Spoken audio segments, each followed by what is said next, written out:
examinar un poco la revolución ya en el sentido espiritual del término. Algunas cosas hemos adelantado, pero hoy vamos a hablar especialmente de lo que acontece en ese gran acontecimiento que se llamó el Renacimiento y que constituye uno de los pasos de la revolución, hasta, no digo su completo acabamiento, porque el completo acabamiento de la revolución todavía no está. Es decir, esta especie de destrucción del hombre en toda su organización social no está completada. Se completará, no sé, según nuestras profecías, el anticristo es de alguna manera el término de este camino, de esta evolución. Para esto conviene tomar siempre una cierta distancia. Hablar del hombre, en primer lugar, como un ser espiritual. Esto ya lo había visto la filosofía griega, tanto en Platón como en Aristóteles. Y estaba en el pensamiento tradicional que aporta la Sagrada Escritura. El hombre es un animal racional, es decir, el hombre está dotado de dos facultades, la inteligencia y la voluntad, que son cosas del espíritu. Y en esto constituye su diferencia específica del animal. Pretender explicar al hombre pura y exclusivamente en la línea de una realidad puramente zoológica ha sido siempre un fracaso. ¿Por qué? Porque la biología se explica en términos siempre de instintos. El animal tiene y posee una serie de instintos que están en él perfectamente regulados por la naturaleza, que tienen sus propósitos, sus objetivos. Y estos propósitos, estos objetivos, el instinto los cumple con perfecta idoneidad. Cuando queremos explicar al hombre pura y exclusivamente en términos de zoología, como un animal evolucionado, nos encontramos y tropezamos con estas dificultades de que a partir de qué instinto se explica el hombre. Pensemos en dos explicaciones que han sido dadas a lo largo de la historia, en nuestra época especialmente, y que tienen una importancia enorme por la influencia que han proyectado sobre las distintas cabezas que andan dando vueltas por ahí por el mundo. Una es la de Marx y la otra la de Freud. Para Marx, el hombre es un animal económico, dice él. Es decir, su instinto estaría proyectado a su instalación definitiva, a su instalación perfecta desde un punto de mira ecológico en la tierra. Economía para Marx significa mucho más de lo que significa para nosotros en los términos corrientes. La economía no es solamente aquello que trata con las finanzas, con la producción de materias para el consumo del hombre. Es toda la actividad transformadora que el hombre ejerce sobre el espacio para poder habitarlo de una manera más cómoda, más adecuada.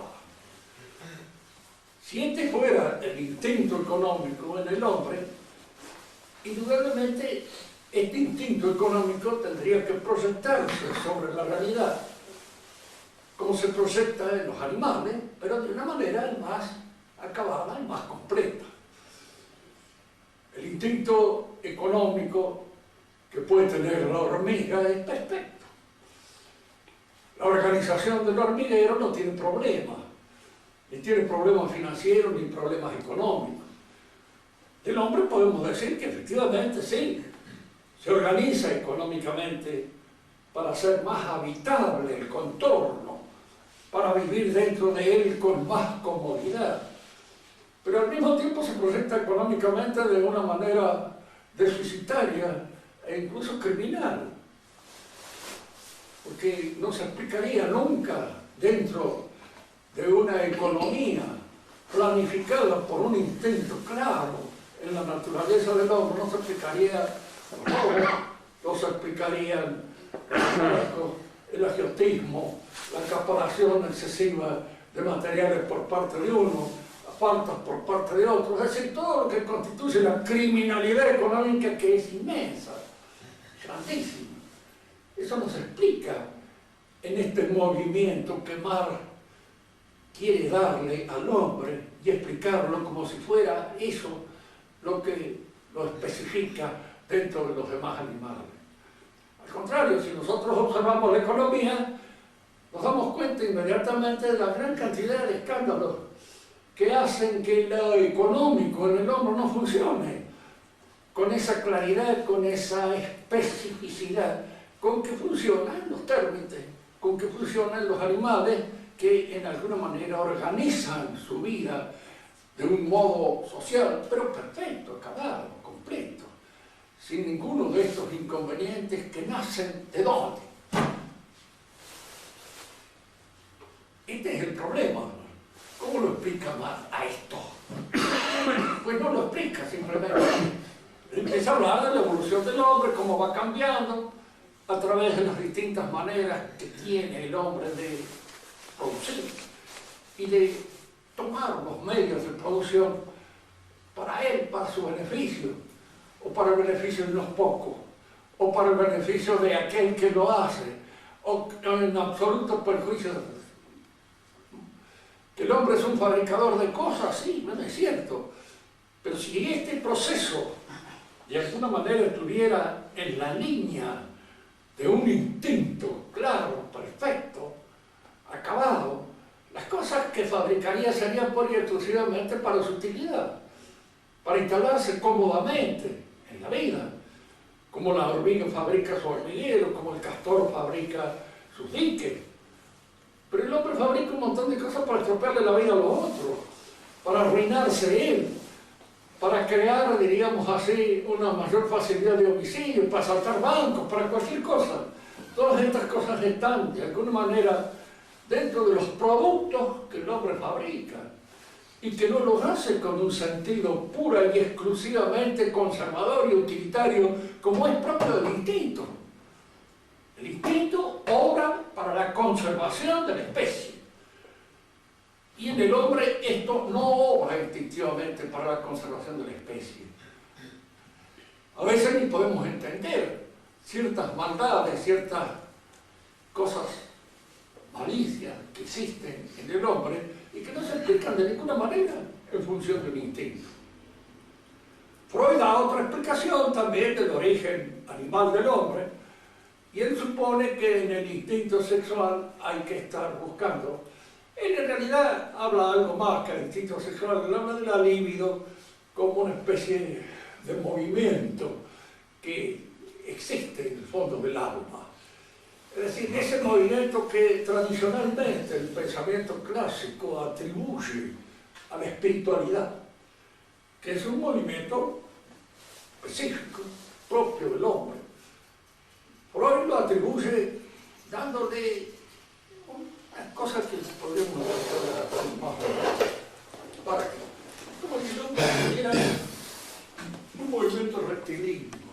En ese movimiento rectilíneo se incorporan las apetencias sensibles, la nutrición, la sexualidad, la relación con los otros.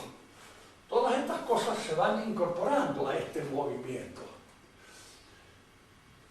Para nosotros este movimiento es espiritual y lleva al hombre a Dios. Vamos a explicar enseguida en qué consiste esto, porque uno se pregunta muchas veces, a Dios no lo conozco, pero sí lo conocemos de una manera a veces un poco oscura. Pero es este el movimiento que lleva, y en este movimiento el hombre va incorporando las otras fuerzas, los apetitos sensibles se incorporan. Y esta incorporación se realiza en estos cárdines bisagra. Por eso las virtudes cardinales son como virtudes que sirven de bisagra o de unión a estos movimientos al incorporarse a la vida de la razón. La templanza está acá, en la raíz misma de los movimientos apetitivos, tanto nutritivos como sexuales, y son las que los organizan, lo incorporan a la vida racional y lo hacen servir a todo este dinamismo que lleva a la perfección del hombre. En Freud este dinamismo es lo que se llama la libido, pero esta libido está impregnada de sexualidad. Es curioso porque generalmente en todas estas explicaciones en las cuales hay un error manifiesto, suele haber ciertas verdades, ¿cierto? Es decir, el hombre espiritualmente es al mismo tiempo un ser sexual. El varón obra como varón, la mujer obra como mujer. Es inútil ahora esa ambición que hay de creer un andrógino que no es ni una cosa ni otra, es absurdo. Que el hombre está no determinado, pero sí condicionado por su sexualidad. Aquí diríamos nosotros que no se ama a Dios de la misma manera siendo un varón que siendo una mujer. Se habla y se trata de distintas maneras. Había algunos que pensaban alguna vez que cuando el hombre ya ha alcanzado su perfección, ya no es varón ni es mujer. Yo no sé qué sentido teológico puede tener esto, pero sería para mí una tremenda frustración encontrarme diciendo con que mi mujer no es mujer, con que la Virgen María no es la Virgen María, con que mi mamá no es ya mi mamá, sino que es el varón que me está esperando. Sería una cosa absurda y completamente estúpida. No es así. Aún diríamos, en la vida perfecta, el condicionamiento provocado por la sexualidad se encuentra, está así realizado. Y está realizado en toda la perfección que le conviene, que le corresponde. Jesús lo encontraremos como varón y a Nuestra Señora como mujer, realizado en la perfección que en cada uno alcanza su mayor grado. Pero sí, en el caso de Freud, esta explicación a veces pura y exclusivamente por un movimiento que está casi determinado por la sexualidad, porque cuando uno va al fondo explicativo de estas doctrinas, sobre todo en la parte que Freud fue médico. Como médico yo no entro a discutirle los aciertos ni los errores que pudo haber cometido, porque pudo haber cometido una cosa y otra. No soy médico ni he estudiado medicina de manera tal que no me encuentro en condición, pero ha incursionado en la religión, ha incursionado en la moral, ha incursionado en la etnología, sin ser etnólogo, sin ser teólogo y sin ser ni siquiera un ético pasable.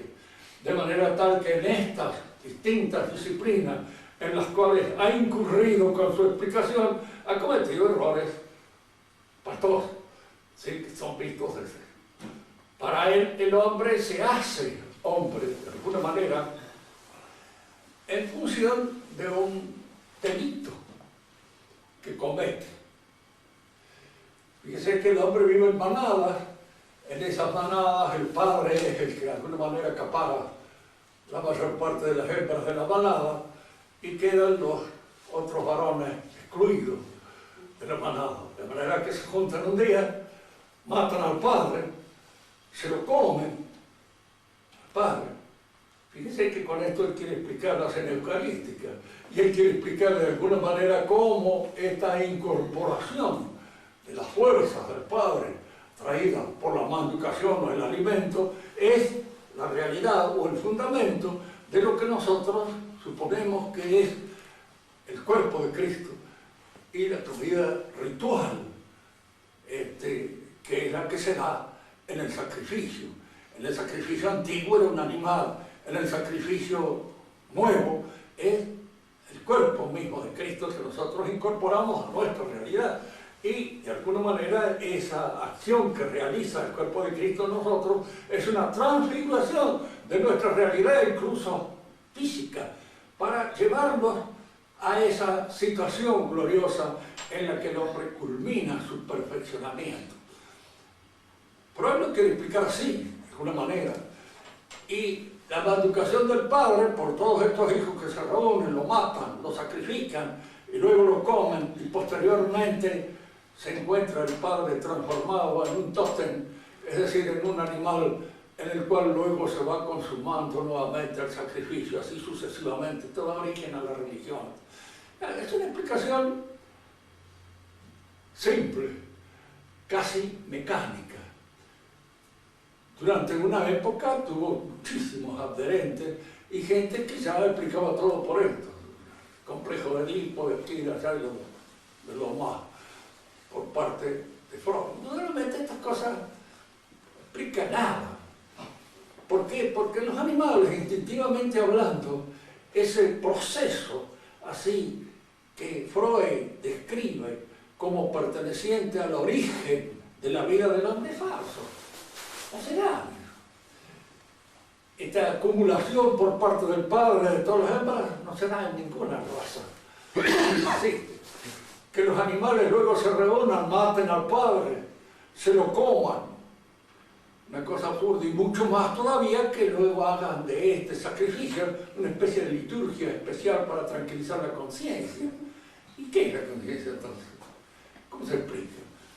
¿En función de qué movimiento propio de la libido se explica todo esto? ¿Qué movimiento de la libido explica el remordimiento? ¿Qué movimiento de la libido explica de alguna manera esta otra serie de cosas que van surgiendo como consecuencias de este crimen inicial en el cual empieza toda la vida de la civilización del hombre? Decir que esta explicación es absurda es poco, es absurdo.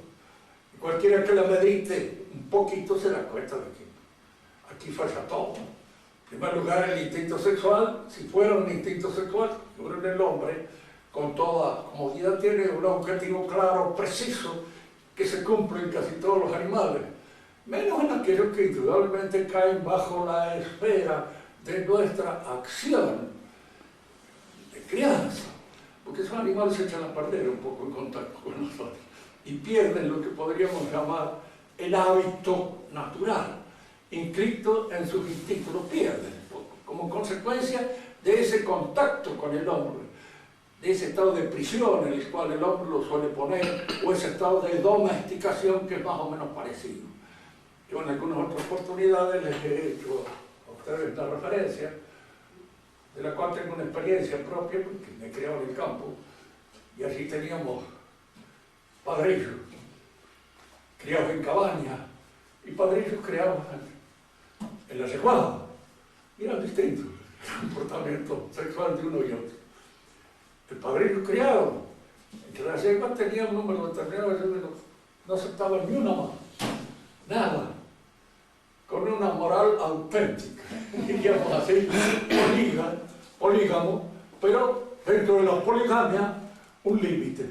Y ese límite trazado instintivamente de una manera clara y precisa. En cambio el criado en cabaña, encerrado, no tenía límite, era de una poligamia total, completa, pero no por eso acaparadora tampoco, porque no era eso, no se interesaba mucho en ese problema. De manera tal de que este hombre natural, este hombre que surge así de esa manera, ¿dónde lo ha visto? Él mismo declara que él no era etnólogo, que él no era etnólogo, que no era un conocedor de la sociedad primitiva. Bueno, con toda esa declaración podría haber dicho una basta, entonces no me meto en esto, porque indudablemente entraba en un terreno que no era su jurisdicción propia. Acá nos encontramos siempre frente a dos cosas, dos instintos, el instinto de lo económico y el instinto de lo sexual, que no se explican biológicamente e instintivamente en el hombre. Porque estos instintos en el hombre adquieren o una hipertrofia, o una atrofia, o una sublimación, o una degeneración que no es propia de la economía misma del instinto. Hay algo que entra acá y echa a perder el funcionamiento de estos instintos. Hay algo en el hombre que no se explica pura y exclusivamente en el terreno de la biología o en el terreno del instinto. Y ese algo es lo que tradicionalmente se ha hecho, el espíritu. El espíritu es la inteligencia y la voluntad. Se ha dado en el hombre para que el hombre conozca. ¿Qué es lo que el hombre busca conocer? El fundamento real de todo lo que es. Y en cierto modo el hombre busca a través del conocimiento su realización completa, su perfección. Esta perfección la alcanza indudablemente si alcanza a conocer el fundamento de lo que es, si alcanza a conocer la causa de las causas, si alcanza a conocer a Dios. Ya no porque el hombre esté naturalmente capacitado para un conocimiento intuitivo de Dios, no. Acá la palabra intuición hay que usarla bien, en el buen sentido del término, porque se usa generalmente mal, como se usan muchísimas palabras. La intuición es la presencia concreta de aquella cosa que conozco. Nosotros tenemos una intuición sensible, yo los veo a ustedes. Esto entra dentro de lo que es la intuición sensible, pero una intuición espiritual no tenemos. Yo no veo sus pensamientos. Para poder darme cuenta de lo que ustedes piensan, ustedes deben exponer el pensamiento de una forma, diríamos, material, a través de los sonidos que constituyen las palabras y que son al mismo tiempo signos sonoros, creados arbitrariamente por nosotros, para dar a comprender nuestro pensamiento. Si fuéramos ángeles, nos miraríamos y ya sabríamos lo que piensa cada uno. Pero no lo sabemos. Como no podemos penetrar en la inteligencia de cada uno, sino a través de aquellas expresiones que nos la descubren. Sin esa, no podemos saber. Fíjense que esto es curioso, muchas veces uno, con la gente, yo no he visto nunca la inteligencia ni he visto la voluntad, es cierto. He visto a Dios. Que las cosas que son más son invisibles. Y las cosas que son menos son aquellas que creemos que son más, que son palpables, tocables, tienen peso y medida. Y las que no tienen peso y medida no son ni tocables ni palpables, pero son más, existen más. La inteligencia es más que a fin de cuentas esto es un producto de la inteligencia, bastante modesto por lo demás, pero producto de la inteligencia. En cambio, esto es incapaz de hacer ninguna cosa, diríamos así, sino de ser hecho y de ser creado en alguna medida por la inteligencia. La inteligencia del hombre es este movimiento que lleva a través del conocimiento hacia Dios e incorpora en su marcha todas estas apetencias sensibles.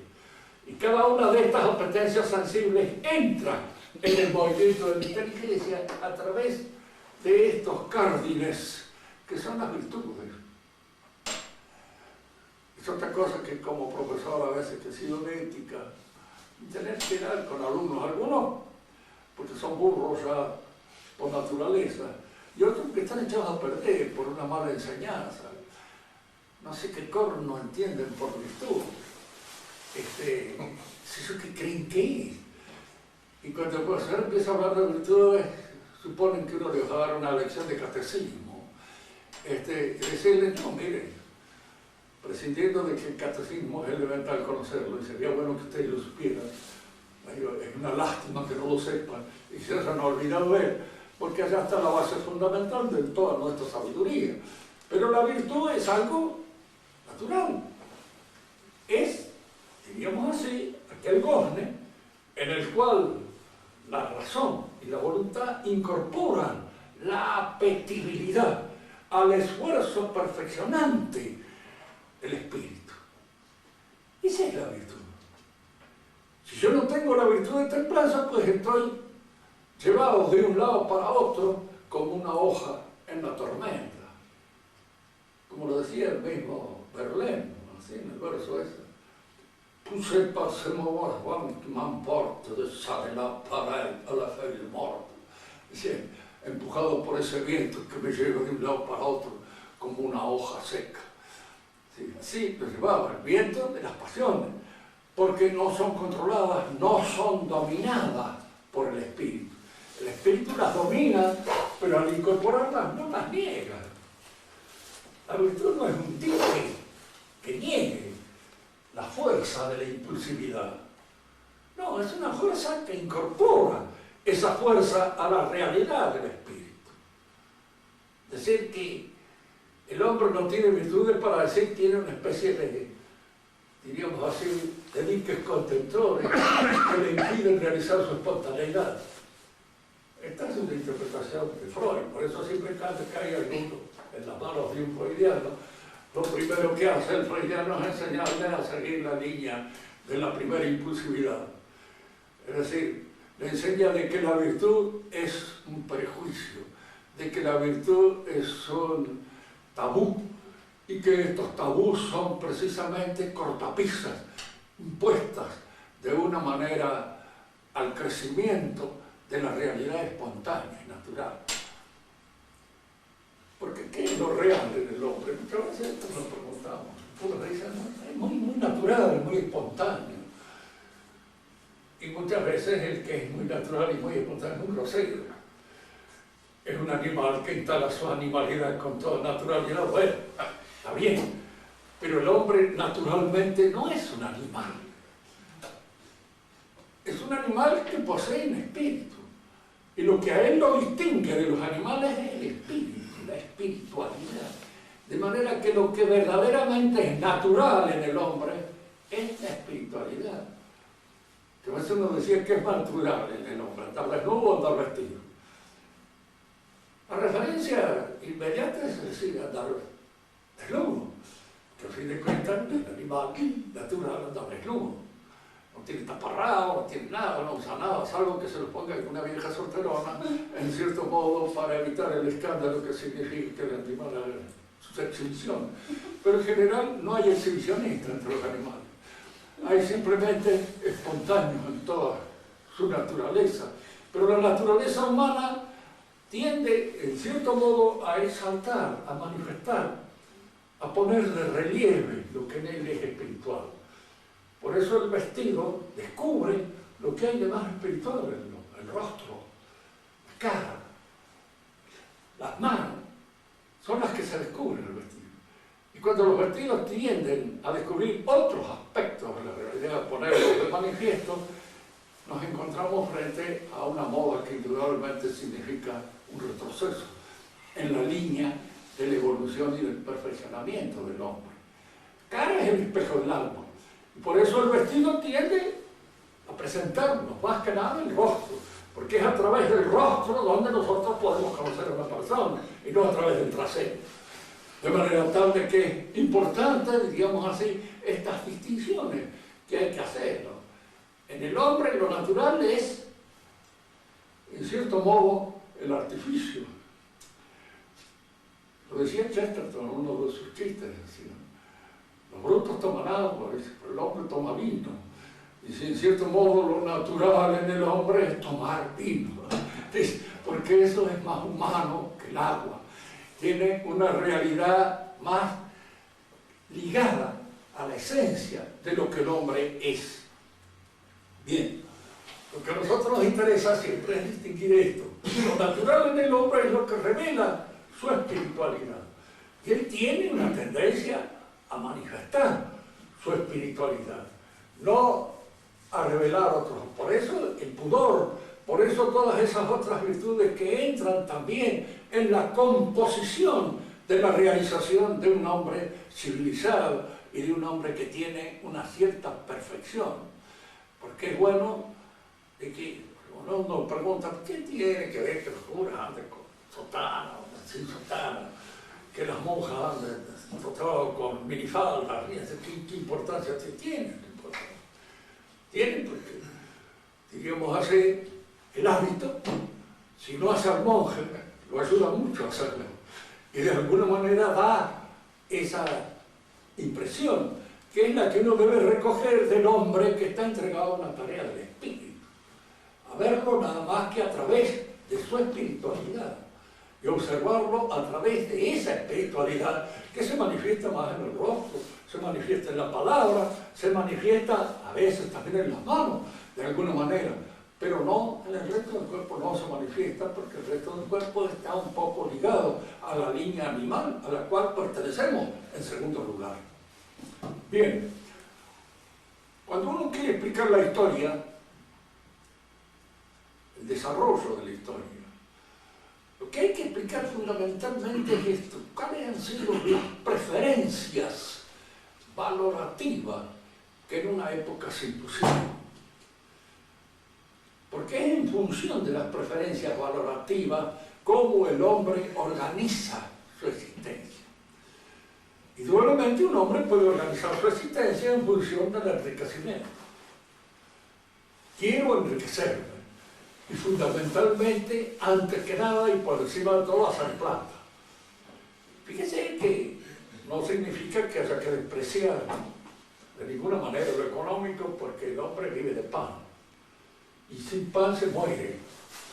De manera que no hay que caer a veces, digamos, en estos excesos que traen como consecuencia el hecho de que se desprecia el dinero. El dinero no es despreciable, es un signo. Depende de cuál sea la importancia que adquiere en la economía de nuestra vida. Hay ricos que son desinteresados y hay pobres que son angurrientos y que viven nada más que pensando en la moneda, que difícilmente a veces se sacan, pero no viven nada más que con ese pensamiento en la cabeza. De manera que es a veces absurdo pensar de que todos los ricos son gente que diríamos así, pura y exclusivamente para la ganancia. No. Entonces es otro error de los cuales hay que evitarlo. Porque aquello decía, dar a los pobres, dar todo lo que tienen los pobres. Pero a veces el darle a los pobres tiene su medida, porque a veces es un error. Es un error, uno los echa a perder, de alguna manera, dándoles cosas demasiado fáciles. Yo no hablo acá como rico porque soy pobre. Y puedo decirlo, no muy pobre, pero pobre. Bien pobretón. Y en esta época, con más razón todavía, gracias a la economía auspiciada por Caballo y de la Rúa, que nos llevan a un grado de mayor pobreza de la que teníamos. Lo esencial entonces en el hombre es su preferencia valorativa. Donde tengas puesto tu corazón, allí estará toda tu realidad.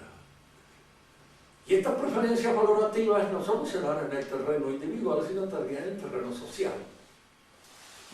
Si un hombre prefiere hacer fortuna a toda costa, indudablemente su vida se organizará con este propósito, con este proyecto.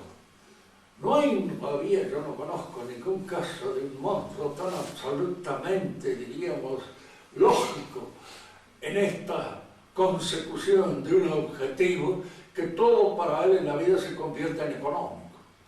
No creo que eso sea posible. Siempre hay una debilidad. Como dice uno, Talleyrand, en medio de todas las cosas que podía hacer, tenía, no me acuerdo qué es lo que tenía, pero algo tenía que él quería.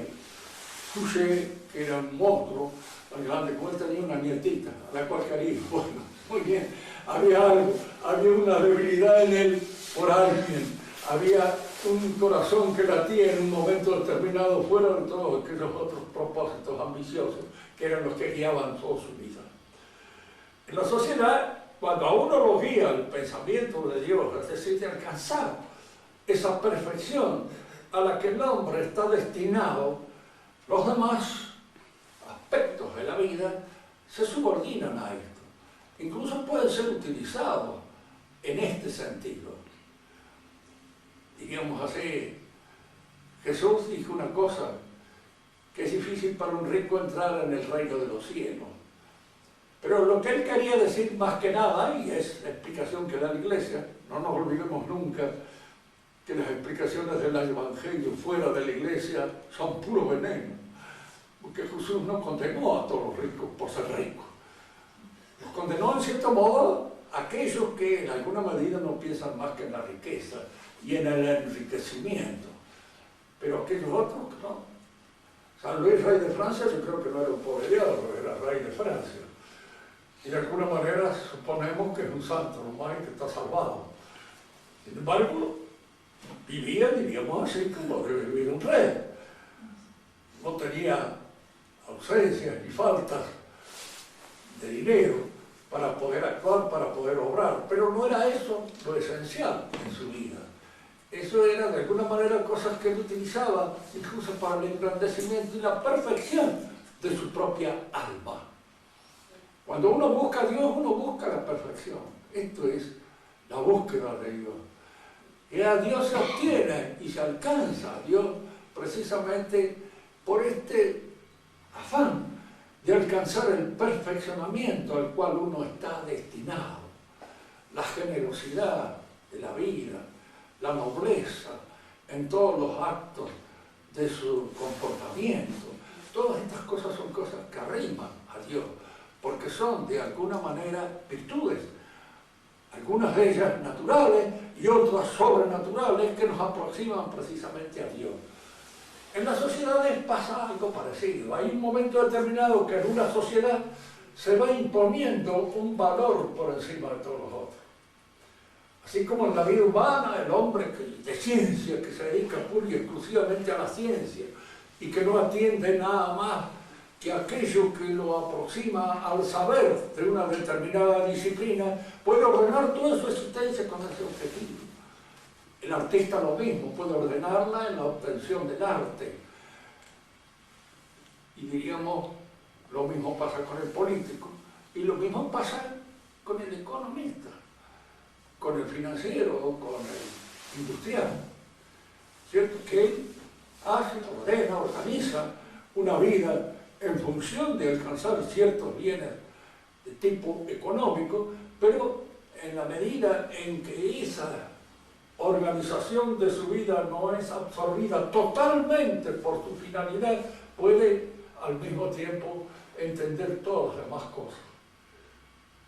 El Renacimiento es un momento en la historia de nuestra civilización en la cual ya el sistema religioso que encuadra, diríamos así, armoniza todos los valores y los pone a cada uno en su sitio, se rompe. Cuando el hombre está ordenado por la religión, pues podrá ser más o menos económico, podrá tener más o menos habilidad para la ganancia o no tener, podrá ser más o menos aficionado a la política, podrá gustar del poder, pero cada una de estas cosas él las tiene medidas en función de ese orden que la religión impone. No olvidarse nunca que la economía es siempre un medio, no puede ser un fin.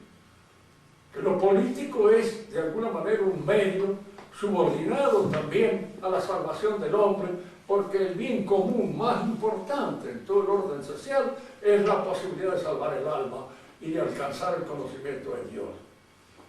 En el Renacimiento parece que ya el sistema religioso no funciona más. Se rompe. Y se rompe por obra del protestantismo, que hace de la religión una cuestión pura y exclusivamente subjetiva, personal. Es una relación mía con Dios.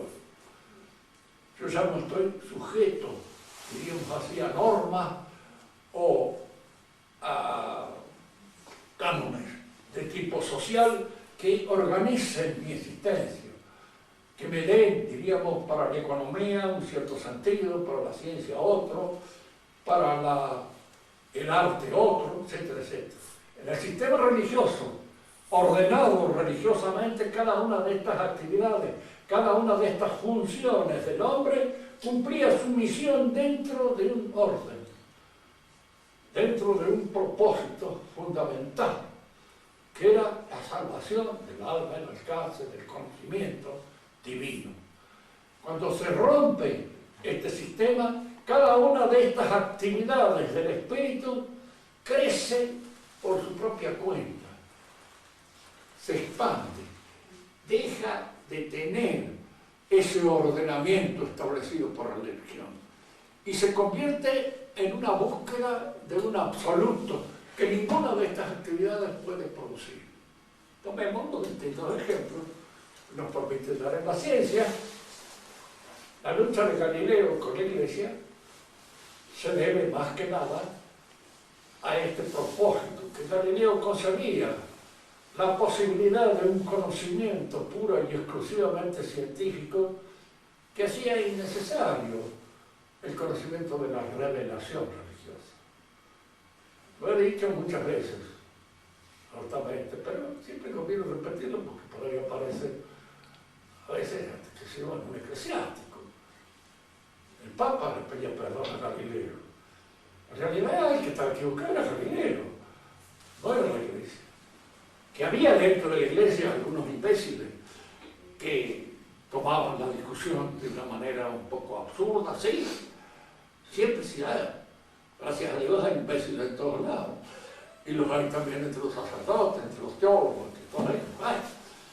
Pero cuando uno examina y ve el asunto Galileo interpretado tal como lo puede haber interpretado el cardenal Bellarmino en aquella época, que San Roberto Bellarmino, uno se da cuenta que aquí es donde estaba la verdad. El que la veía bien clara era él, Bellarmino. Porque le decía a Galileo, usted no tiene pruebas suficientes como para creer que el universo mundo funciona de la manera en que usted lo concibe. Y usted lo concibe como una cosa de la cual no se le puede negar en absoluto. Yo le digo, dé lugar a otras posibilidades, otras hipótesis que pueda haber. Y cualquiera que siga la evolución del pensamiento, el pensamiento de Galileo alcanzó su apoteosis en el pensamiento de Newton. Pero en la actualidad esa idea del universo tal como Newton la veía no se ve más, no existe más. El que tenía razón, aún científicamente, era Bellarmino y no Galileo. Y Galileo traía de una serie de conclusiones que ponían en peligro, diríamos, el orden religioso. Porque buscaba la ciencia un saber absoluto. Esta ciencia me dice tal como el mundo es. Y hoy sabemos que no hay ninguna ciencia que nos pueda decir que el mundo es así como lo establece la ciencia. La teoría de la relatividad ha puesto en ese sentido una gran humildad en la posibilidad de nuestro conocimiento. Nunca nuestro conocimiento de la realidad es exhaustivo. De manera que esta idea que Galileo se hacía del universo podía ser perfectamente discutida en el terreno de la ciencia y formular otras hipótesis sobre la base de otros principios. No se olviden nunca que toda teoría, aun cosmológica, es buena siempre y cuando dé cuenta y razón de los fenómenos estudiados. Hay un fenómeno que no es considerado por esa teoría, la teoría es falsa. Se viene abajo. Y entonces hay que crear otra teoría interpretativa. Pero que la teoría no es la realidad. La teoría es simplemente una interpretación, un esquema, un mapa de la realidad. Pero yo si quiero viajar al extranjero no voy a tratar de caminar sobre los mapas. Tengo que ir al extranjero. El mapa me puede servir a mí de alguna manera para guiar mis pasos, pero no es el mapa lo que yo debo caminar. No son las teorías, no es la realidad. Simplemente una interpretación hecha por el hombre de lo real. En esta época del Renacimiento nace la idea de que es posible un conocimiento exhaustivo de lo real. La gnosis. El conocimiento que posiblemente tengan los bienaventurados en el otro mundo, porque nosotros acá no lo tenemos. Y de ninguna manera podemos llegar a ese pensamiento. En la política pasa lo mismo. Aparece esto codificado por Maquiavelo. Siempre Maquiavelo a veces es un personaje que no es. Pensamiento moderno, a partir de Maquiavelo ya no se puede hablar de que la ciencia política sea una ciencia moral. Miren, en primer lugar, Maquiavelo nunca se planteó un problema epistemológico. Jamás. No lo hizo. Primero porque no conocía esas cosas.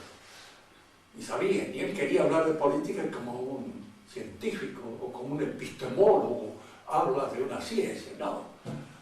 Él hacía una serie de referencias a gentes que él había conocido y que habían tomado una serie de medidas aptas para alcanzar el poder y conservarlo. Y entonces él daba una serie de consejos fundados en esas acciones de estos hombres, cómo se puede alcanzar el poder, de qué manera se puede lograr obtenerlo y cómo hay que hacer para conservarlo y evitar que se lo saquen a uno. Y el objetivo de él, no hacer un planteo epistemológico de la ciencia, que no lo hizo nunca, en ningún momento. Los escritos de él son, en primer lugar, están muy bien escritos, y en segundo lugar, bien pensados, pero en este terreno práctico en el cual él mismo se planteaba. Decir que él tuvo alguna vez un pensamiento epistemológico, el deseo de cambiar o de transformar la idea que Santo Tomás se hacía de la política, no, ni sabía. Santo Tomás conocía poco de la religión, muy poco, pero lo que puede conocer un hombre que está empapado de cosas de curas, porque él vivía en una ciudad donde cada 2 cuadras hay una iglesia, de manera tal de que él conocía bien toda la vida religiosa, pero no tenía ninguna vitamina religiosa, ninguna. Él muere, lo confiesa, porque era costumbre allí, si no lo seguía él, la mujer se encargaba de hacerle llegar al sacerdote y de que lo confesara, y él mismo decía, bueno, total,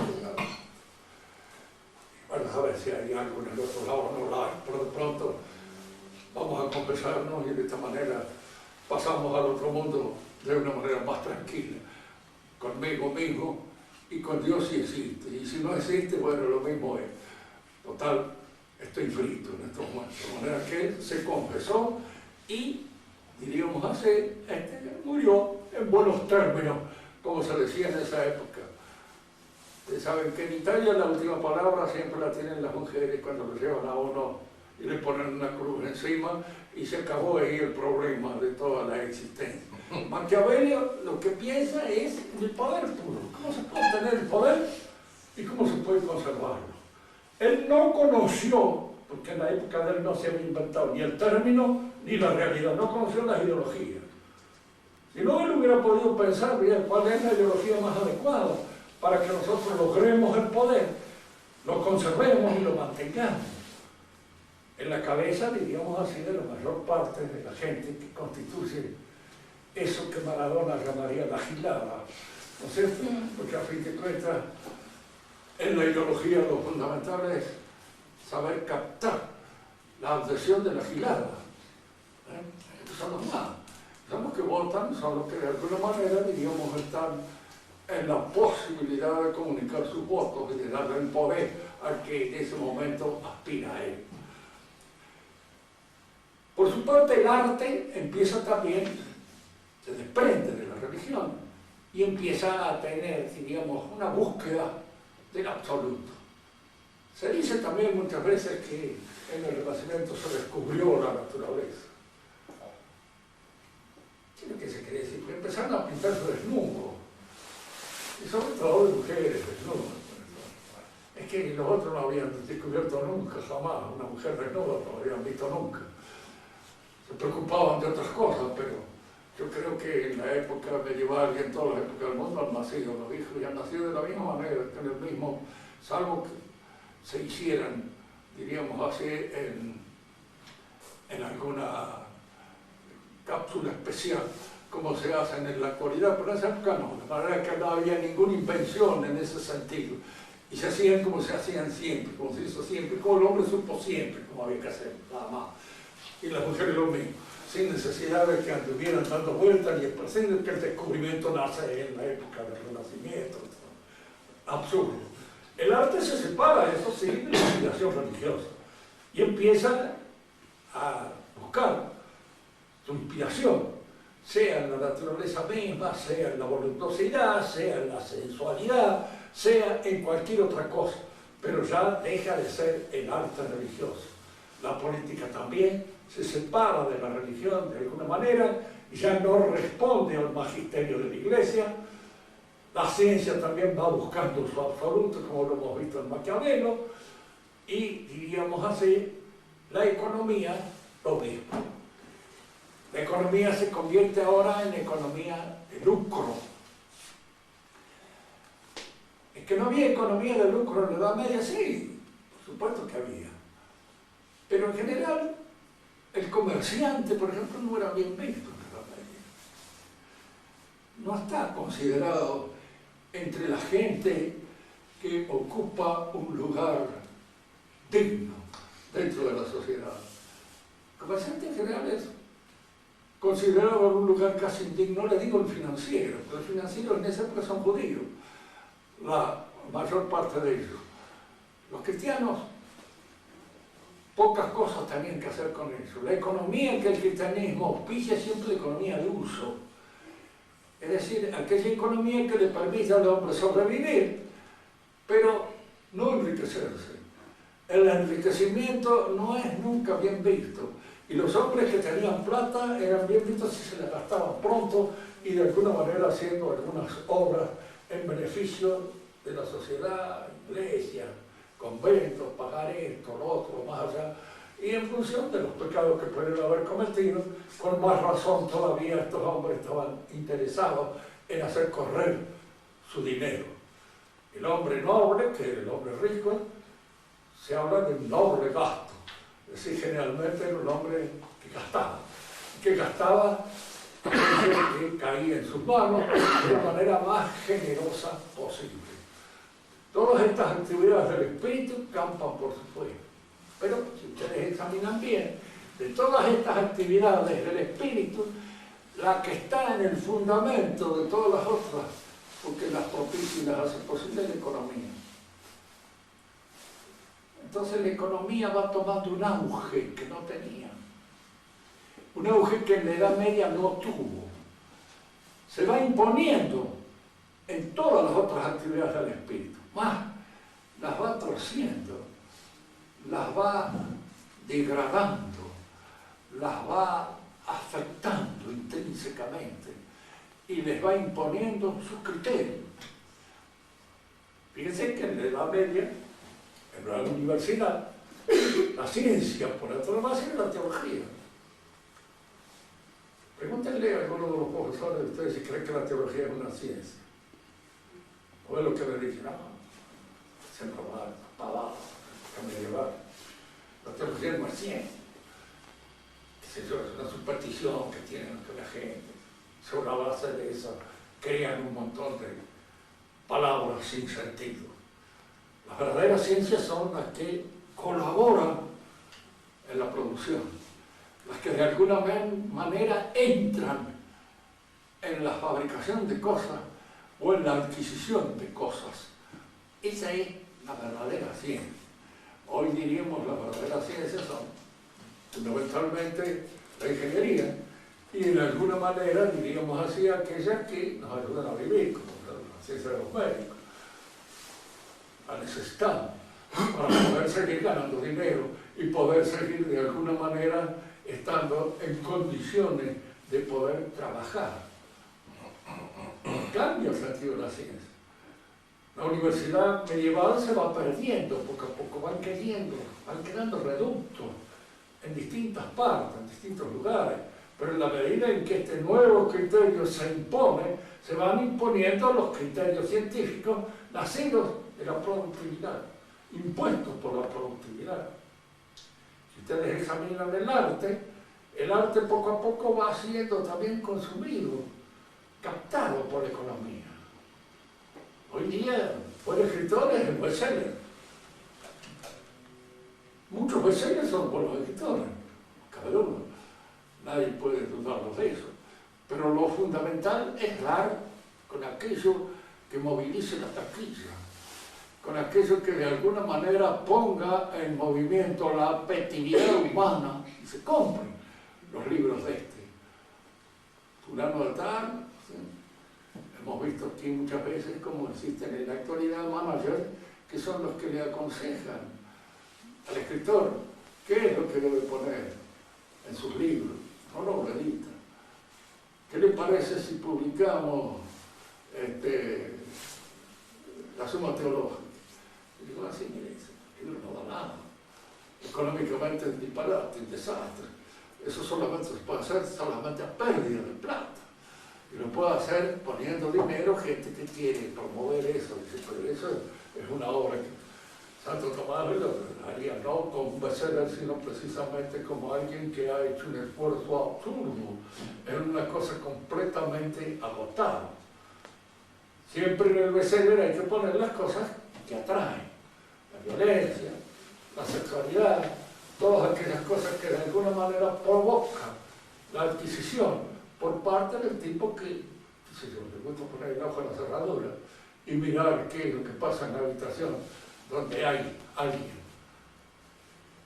Y eso va constituyendo el Becerra. En política, digo, bien, la política está subordinada a la economía. ¿Quién es el verdadero jefe de un país?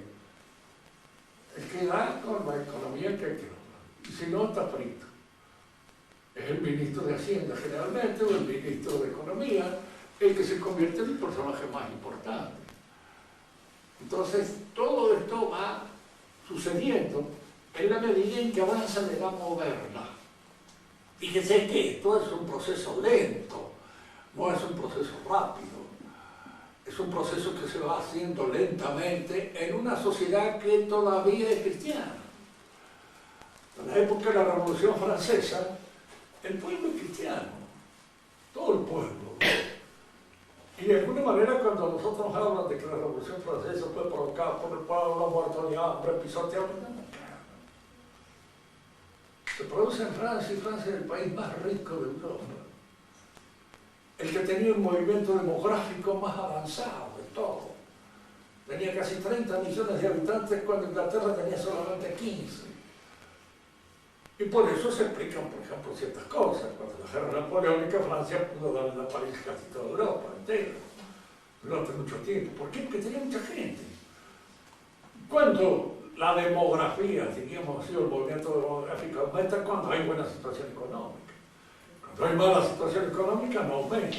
Lo que pasa es que precisamente la buena situación económica de Francia hacía que mucha gente convergiera allí de distintos lugares, y fueron los hombres de manos que fueron usados en un momento determinado para los golpes, para ciertos golpes que estaban no meditados por el pueblo ni por gente que nada, sino por gente que estaba en primera fila: el duque de Orleans, el marqués de Lafayette, todos esos han sido, el conde de Mirabeau, todos han sido los primeros revolucionarios.